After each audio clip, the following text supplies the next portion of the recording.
నమస్తే, నేను మీ సూర్య.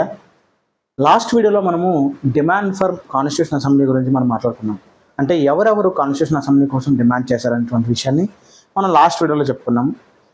ఈ వీడియోలో మనం రిమైనింగ్ టాపిక్ ఏదైతే ఉందో composition of the constitution assembly అనేటువంటిది కాన్స్టిట్యూషన్ సిరీస్లో భాగంగా మనం చూద్దాం. సో ఇప్పుడు కాన్స్టిట్యూషన్ అసెంబ్లీ అనేటువంటి దాన్ని ఎందుకు మనము ఇంత స్పెసిఫికల్గా మనం మాట్లాడుకుంటున్నాము అంటే ఒకసారి మనం అర్థం చేసుకోవాలి. ఎప్పుడైతే భారతదేశం అనేటువంటి స్వతంత్రం వస్తుందో ఈ స్వతంత్ర భారతదేశాన్ని మనం పరిపాలించుకోవడానికి ఒక రాజ్యాంగం అనేటువంటిది కావాలి. ఫర్ ఎగ్జాంపుల్ మనకి పురాతనమైనటువంటి భారతదేశంలో కావచ్చు, రాజ్యాలు ఉన్నప్పుడు కావచ్చు, మనకి ఎలా అయితే శాస్త్రాలు అనేటువంటివి ఆ రోజున మనకి రాజ్యాన్ని నడిపించడానికి ఎలా అయితే ఉపయోగపడ్డాయో, అదేవిధంగా మోడర్న్ డేలో ఈ డెమోక్రటిక్ నేషన్స్లో రాజ్యాంగం అనేటువంటిది అంత ఇంపార్టెంట్గా మనం పరిగణిస్తాం. ఈ రాజ్యాంగం అనేటువంటిది మీకు ఫస్ట్ వీడియోలో చెప్పినట్టుగా ప్రజల యొక్క విధుల గురించి, హక్కుల గురించితో పాటుగా ఈ యొక్క వ్యవస్థల యొక్క పనితీరు ఎలా ఉండాలి, ఏ విధంగా పనిచేయాలనేటువంటిది కూడా చెప్తుంది. అందువల్ల రాజ్యాంగం నాట్ ఓన్లీ దాని గురించే కాదు, చాలా విషయాలు ప్రస్తావిస్తుంది. అలాంటి ఒక రాజ్యాంగాన్ని మనం తయారు చేసుకోవాలంటే ఒక రాజ్యాంగ పరిషత్ అనేటువంటిది, ఒక అసెంబ్లీ అనేటువంటిది ఉండాలి. ఒక కమిటీ ద్వారా మనం ఒక డ్రాఫ్ట్ను మనం తయారు చేసుకుంటాం. రాజ్యాంగం యొక్క ఒక ముసాయిదాన్ని, ఒక డ్రాఫ్ట్ను తయారు చేసుకున్న తర్వాత అది అసెంబ్లీలో పెట్టి దాని మీద చర్చలు చేసి ఏ అంశాలు భారతదేశానికి ఉపయోగపడతాయి, ఏ అంశాలు భారతదేశానికి ఉపయోగపడవు, ఏ అంశాలు రాజ్యాంగంలో ఉండాలి, ఏ అంశాలు రాజ్యాంగంలో తీసివేయాలి, ఇలా ఒక సమగ్రమైనటువంటి విశ్లేషణ చేసిన తర్వాత అప్పుడు మనం రాజ్యాంగాన్ని రూపొందించడానికి, ఒక రాజ్యాంగాన్ని మనం అడాప్ట్ చేసుకోవడానికి ఈ కాన్స్టిట్యూషన్ అసెంబ్లీ అనేటువంటిది చాలా కీలకంగా మారింది. అందుకనే మనకి లాస్ట్ వీడియోలో మనము కొంతమంది వ్యక్తులు, ప్రముఖమైనటువంటి వ్యక్తులు కాన్స్టిట్యూషన్ అసెంబ్లీ కోసము డిమాండ్ చేయడం జరిగింది.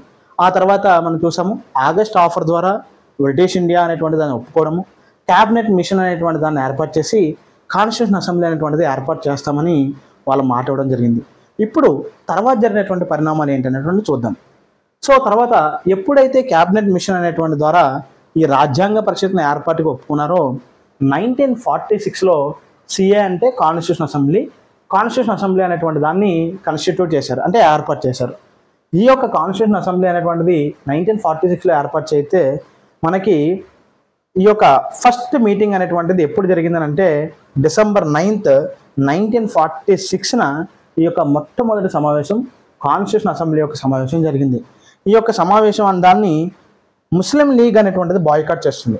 సో క్యాబినెట్ మిషన్ని ముస్లిం లీగ్ ఒప్పుకుంటుంది, కానీ తర్వాత మళ్ళీ జరిగినటువంటి పరిణామంలో ఈ కాన్స్టిట్యూషన్ అసెంబ్లీ దాన్ని బాయ్కాట్ చేసి ముస్లిం లీగ్ అనేటువంటిది మాకు సపరేట్ కంట్రీ కావాలి, మాకు కూడా సపరేట్ కాన్స్టిట్యూషన్ కావాలి, మాకు కూడా సపరేట్ కాన్స్టిట్యూషన్ అసెంబ్లీ కావాలని చెప్పి డిమాండ్ తోటి వీళ్ళు బాయ్కాట్ చేయడం జరుగుతుంది. సో 1946లో మనకి కాన్స్టిట్యూషన్ అసెంబ్లీ ఏర్పాటైంది. ఇలా మనకి ఏ విధంగా అయితే మనకి ఇప్పుడు అసెంబ్లీ నియోజకవర్గ స్థానాలు, ఎంపీ స్థానాలు ఉంటాయో అదేవిధంగా టోటల్ సీట్స్ ఎన్ని ఉన్నాయండి, 389 సీట్స్ ఉంటాయి. అందులో 296 సీట్స్ అనేటువంటివి బ్రిటిష్ ఇండియాకి, బ్రిటిష్ ప్రభుత్వానికి ఏర్పాటు చేయడం జరిగింది. తర్వాత 93 సీట్స్ అనేటువంటిది ప్రిన్సిలీ స్టేట్స్, ఎవరైతే రాజ్యాలు ఉన్నాయో అప్పటికే ఆ రాజ్యాలు ఉన్నటువంటి చిన్న చిన్న రాజ్యాలు ఉన్నటువంటి ప్రిన్సిలీ స్టేట్స్ ఏవైతే ఉన్నాయో ఆ స్టేట్స్ కేటాయించడం జరిగింది. ఈ విధంగా మనకి టోటల్ సీట్స్ అనేటువంటివి మనం చూడొచ్చు. అయితే ఈ కాన్స్టిట్యూషన్ అసెంబ్లీలో దీన్ని ఏమని అంటామంటే మనం partly elected body, partly nominated body అని అంటాం.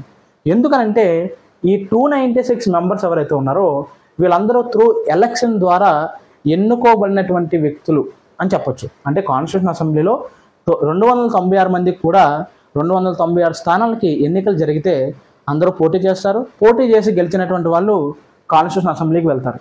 వీళ్ళని మనం ఎలక్టెడ్ రిప్రజెంటేటివ్స్ అంటాం. ఈ 93 సీట్స్ ఏవైతే ఉన్నాయో ఈ ప్రిన్స్లీ స్టేట్స్ సంబంధించినవి వీళ్ళు ఎలక్షన్కి వెళ్ళరు, డైరెక్ట్గా ప్రిన్స్లీ స్టేట్స్ నుంచి ఎవరొకరు కాన్స్టిట్యూషన్ అసెంబ్లీకి నామినేట్ చేయబడతారు.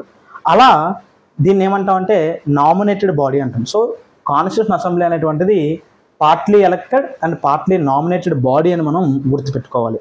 తర్వాత ఈ అసెంబ్లీ అనేటువంటిది ఇంక్లూడెడ్ ఆల్ ఇంపార్టెంట్ పర్సనాలిటీస్, మన దేశంలో ఎవరైతే ఇంపార్టెంట్ పర్సనాలిటీస్ ఉన్నారో, ఎవరైతే స్వతంత్రంలో పాల్గొన్నారో అలాంటి వాళ్ళ వ్యక్తులందరూ కూడా ఈ కాన్స్టిట్యూషన్ అసెంబ్లీలో ఉంటారు.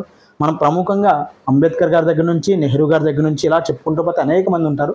కానీ చాలా చాలా ఇంపార్టెంట్ ఏంటంటే ఎక్సెప్ట్ ఫర్ గాంధీ గారు మాత్రము ఈ కాన్స్టిట్యూషన్ అసెంబ్లీలో ఉండరు. అంటే ఆయన కాన్స్టిట్యూషన్ అసెంబ్లీతో సంబంధం లేదని చెప్పుకోవాలి. తర్వాత ఈ కాన్స్టిట్యూషన్ అసెంబ్లీ అనేటువంటిది మీకు ఇందాక చెప్పాను, December 9th, 1946 ఫస్ట్ మీటింగ్ జరిగింది. దాన్ని ముస్లిం లీగ్ అనేటువంటిది బాయ్కాట్ చేసింది.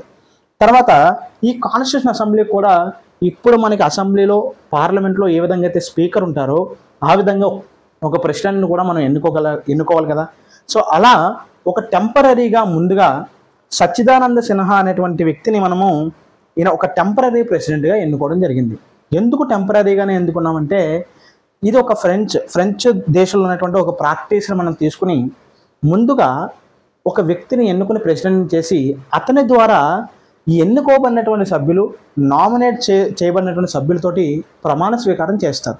మన అసెంబ్లీలో కూడా ఫర్ ఎగ్జాంపుల్ 2024 ఎలక్షన్ జరిగిన తర్వాత మనం కూడా ఒక ప్రొటెం స్పీకర్ని ఎన్నుకుంటాం. ఇతను ప్రొటెం స్పీకర్ అంటాం మన భాషలో, అసెంబ్లీ భాషలో. ఆ ప్రొటెం స్పీకర్ యొక్క బాధ్యత ఏంటంటే ఎన్నుకోబడినటువంటి అందరి ఎమ్మెల్యేల చేత ప్రమాణ స్వీకారం చేస్తాడు. ఆ తర్వాత ఈ ఎమ్మెల్యేలు అందరూ కలిపి ఒక పర్మనెంట్ స్పీకర్ని ఎన్నుకోవడం జరుగుతుంది. అప్పటి వరకు ఒక టెంపరీ స్పీకర్గా ఒక అతను ఉంటాడు, అతన్ని మనం ప్రొటెం స్పీకర్ అంటారు. ఆ విధంగానే ఇక్కడ కాన్స్టిట్యూషన్ అసెంబ్లీలో కూడా సచ్చిదానంద సిన్హా అనేటువంటి వ్యక్తి ఒక టెంపరీ ప్రెసిడెంట్గా ఎన్నుకోబడతాడు. ఆ తర్వాత లేటర్ డాక్టర్ రాజేంద్ర ప్రసాద్ గారు, ఎవరైతే మనకి మొట్టమొదటి రాష్ట్రపతి ఎవరైతే ఉన్నారో ఆయన మనకి ఈ యొక్క కాన్స్టిట్యూషన్ అసెంబ్లీకి పర్మనెంట్ ప్రెసిడెంట్గా ఎలక్ట్ కాబడతాడు.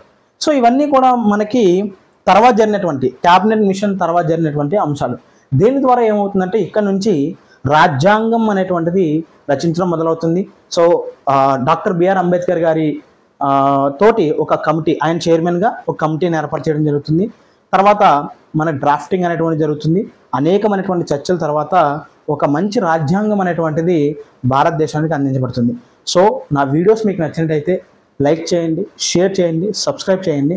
నెక్స్ట్ వీడియోలో మరింత ఇన్ఫర్మేషన్ తోటి మేము ముందుకు వస్తాను. నమస్తే.